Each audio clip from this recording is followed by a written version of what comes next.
Let me go back to the other issue, and that involves Twitter and the meltdown over Elon Musk.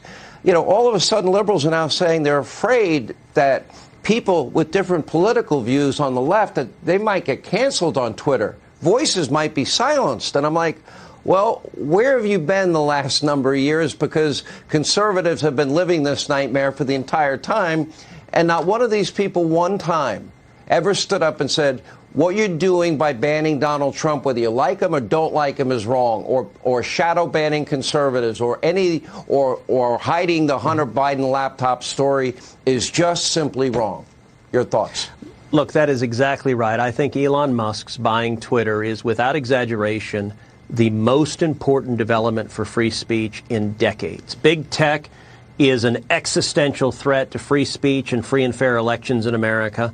And there's a dynamic that has played out for decades, which is conservatives win when we effectively communicate what we believe, because our ideas work. Free enterprise works. Freedom works.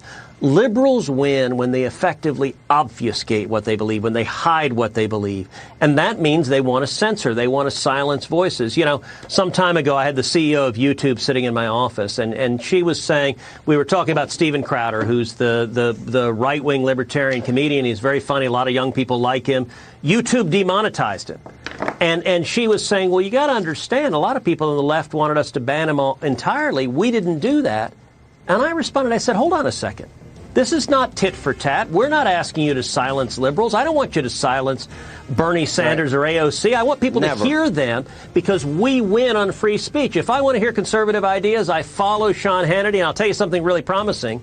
Last 2 weeks, my podcast, Verdict with Ted Cruz, we were on campus at University of Alabama. We were on campus at Yale.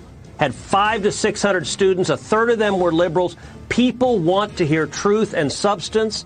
And the final point I want to say, congratulations on being the longest late-night TV host in history, beating out Larry King. Larry King was 142 years old. Sean, you're a kid compared to that, but you're doing a hell of a job, and the country's grateful.